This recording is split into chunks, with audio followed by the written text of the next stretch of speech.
saksi, karena satu saksi mungkin akan dihadirkan lagi di hari Kamis karena yang bersangkutan memang lagi tidak berada di Jakarta saat ini. Tapi dari secara overall kita lihat keterangan-keterangan saksi ini sebenarnya dari point of view pembelaan kami banyak yang menguntungkan buat klien kami.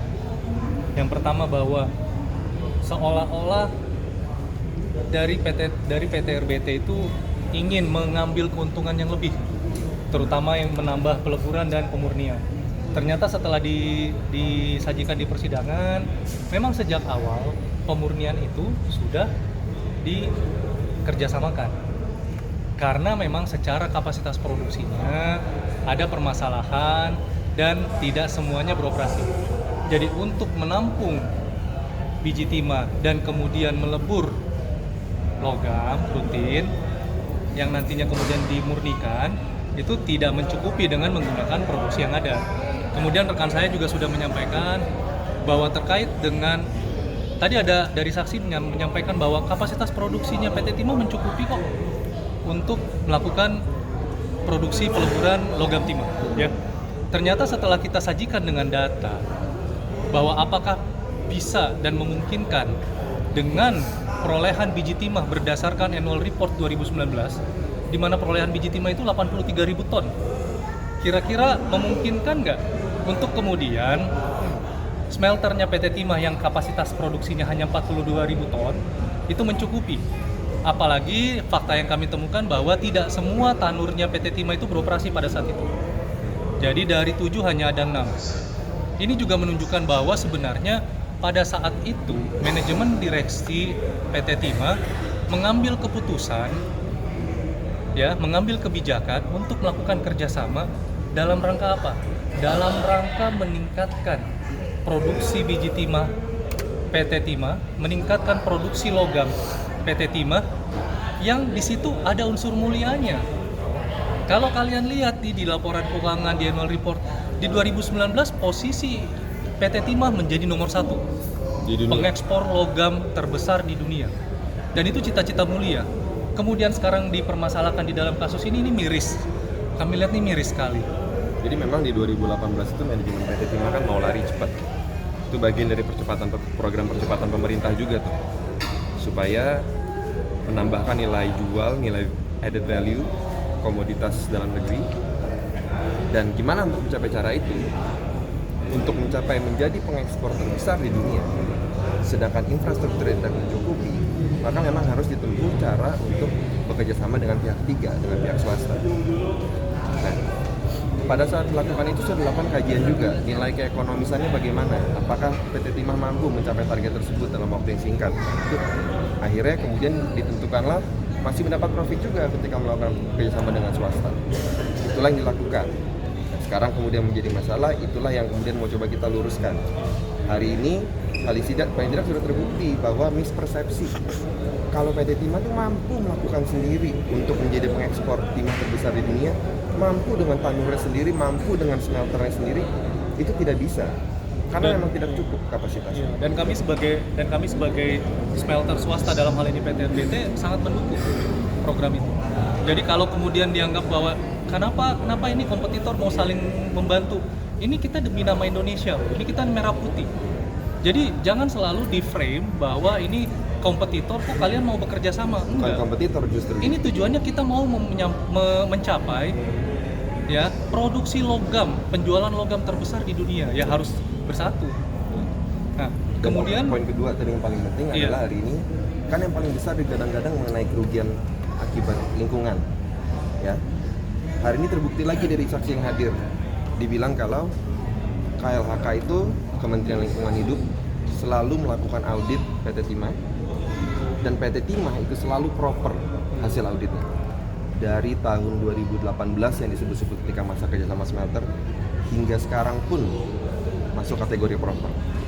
Jadi tanda tanya juga, gimana bisa dianggap merugikan lingkungan hidup tapi sedangkan di audit aja hasilnya selalu proper. Itu jadi kita itu mesti diluruskan juga nih mispersepsi. Ya, tadi juga sempat ditampilkan, mungkin rekan-rekan media juga sudah lihat. Tadi kita menampilkan salah satu berita.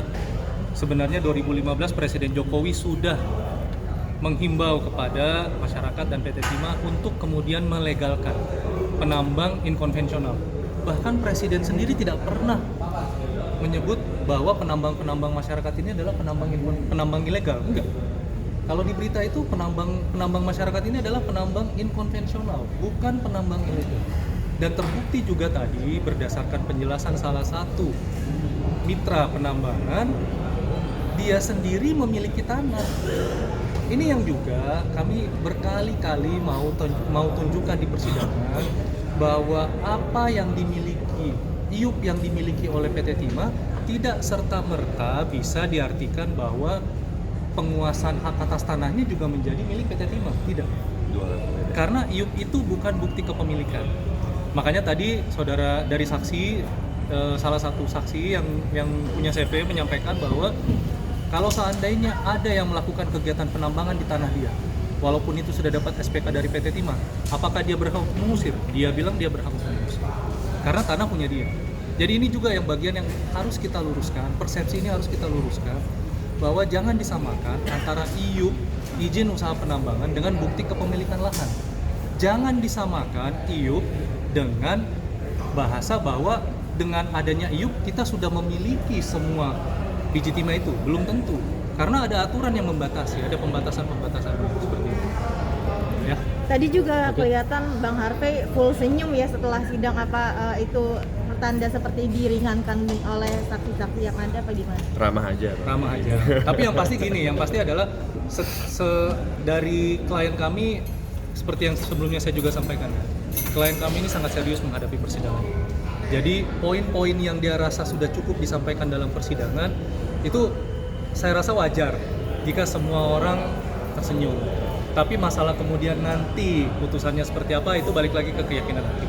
Yang penting bahwa hari ini kita sudah berusaha maksimal untuk meluruskan persepsi-persepsi terkait dengan penambangan timah yang ada di Indonesia. Ya. Majelis saksi siapa mungkin tetap rapi di setiap tampilan di persidangan yang dilaksanakan. Masa harus berantakan sih?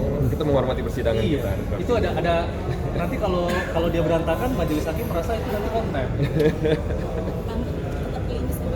Kalau itu saya nggak mau bahas ya. Jadi yang kita bahas adalah bagaimana menyajikan bukti-bukti dan materi-materi pembuktian di persidangan. Oke. Sudah sempat disebut oleh keluarga belum? Ya balik lagi, secara normatif itu adalah hak dari dari keluarga untuk melakukan kunjungan, menjenguk. Namun memang ada batasan-batasan harinya, ya, dan itu silakan dikembalikan ke keluarga. Yang pasti kalau ada kunjungan, balik lagi ya, itu secara normatif diperbolehkan untuk dijenguk atau dikunjungi. Kalau istri tidak menemani Bang Harvey itu mungkin ada alasan. Wah, kalau itu saya tidak tahu. Ya. Thank you. Thank you.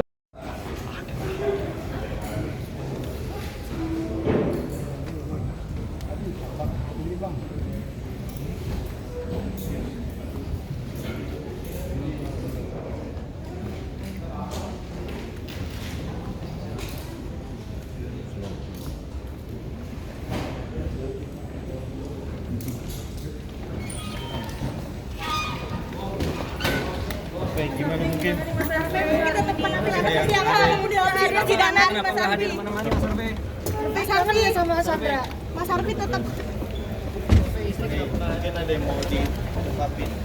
Ada yang mau diungkapin. Rambut tetap klinis walaupun lagi di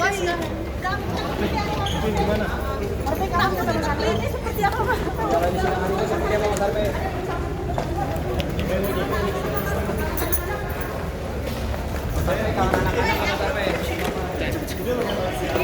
Gimana Bang Harvey? Mas Harvey rambut tetap klinis rambut seperti apa Mas?